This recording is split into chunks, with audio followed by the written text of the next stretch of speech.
What's up, my fellow techies? Welcome to Sounds Nerdy, and today we've got a phone with a problem, the good kind of problem. 18 tech publications reviewed the Samsung Galaxy Z Fold 8. 7 of them scored it an 80, 9 scored it a 90 or higher, 1 gave it a perfect 100. That's a 20-point spread, which is huge for a flagship phone. And here's the kicker, all 18 of them still said buy it, every single one. Even the reviewers who scored it its lowest still recommended it. That does not happen very often. So what's the deal? Are the reviewers who loved it seeing something the skeptics miss, or is it the other way around? That's what we're unpacking today. Before we dive deep into all this information, do me a huge favor, hit that subscribe button, hit that notification bell, and drop a like if you like this kind of breakdown. All right, let's dive into it. All right, quick numbers before we get into the fun part. The nerd verdict on the Samsung Galaxy Z Fold 8 is 86.8 out of 100 from 18 aggregated reviews. That puts it at a number 13 of 79 phones on Sounds Nerdy, number 9 in Samsung's entire lineup, and number 7 in the class of 2026. Verdict volatility is mixed, 20-point spread from 80 to 100. And like I said in the hook, 18 out of the 18 reviewers highly recommended it. That last part is an interesting one to me. 20 points is not a small gap. Usually when reviewers disagree that much, at least one of them tells you to skip it. Not this time, which means this isn't a debate about whether the phone is good, it's a debate about what kind of phone it is. And that's a much more interesting fight. So here's what I mean. Watch what happens when you read the reviews back to back. The 80s, IGN, The Verge, Tom's Guide, PC Mag, Expert Reviews, The Guardian, Digital Trends. IGN called it, and I quote, a sequel to 2025's excellent Z Fold 7. The Guardian called it a curio and said the new passport shape seems like an odd step. Digital Trends said basically the same thing. These reviewers are grading it like it's the next fold in the line of folds. And on that measuring stick, it's fine. It's an 80. Now, the 90s and up, T3 with a perfect 100, Gizbot with a 96, and a whole pile of 90s from Android Central, Mashable, Android Police, Gizmodo, Tech Radar, Trusted Reviews. T3 called it a landmark step. Gizbot said it's not a successor to the Fold 7, it's a new idea altogether. Mashable said it's the most exciting phone launch of the year. These reviewers threw out the old measuring stick. Same phone, different frame. That's the whole 20-point spread right there. And personally, I think the 90s are seeing it more clearly, but I'll get to why in a minute. Okay, so what's Samsung actually done here? Because from the spec sheet alone, this looks like a normal year-over-year upgrade. Snapdragon 8 Gen 5, 12 or 16 gigabytes of RAM, 4800 milliamp battery, IP48 rating, the same excellent dynamic AMOLED 2X displays Samsung always ships. Standard flagship checklist. The story is the shape. Every previous Fold was tall and narrow, a phone that unfolded into a taller phone. The Fold 8 is shorter and wider, 201 grams, 9.7 millimeters folded, a 4.3 aspect ratio on the inner display, which is basically the shape of an iPad mini. That's the whole product. Everything else is table stakes. Samsung had to hit these specs just to be in the room. And this is where the review splits makes sense. If you're grading the Fold 8 as a phone, you get an 80. It's a fine phone.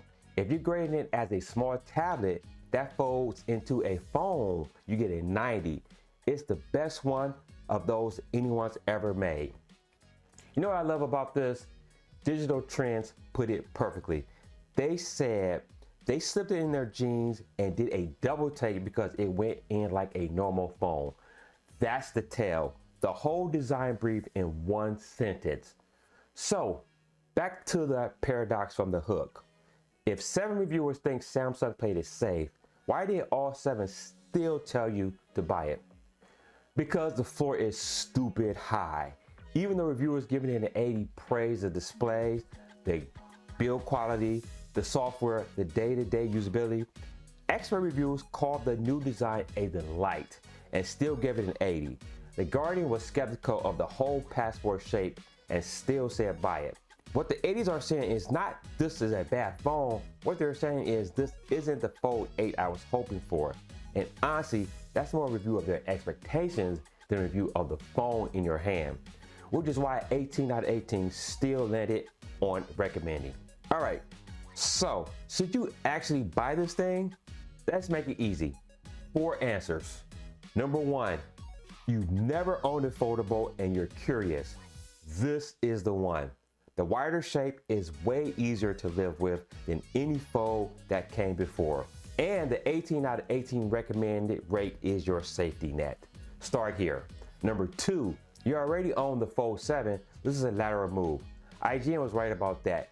It's a different phone, not necessarily a better phone. If you love your Fold 7, keep it.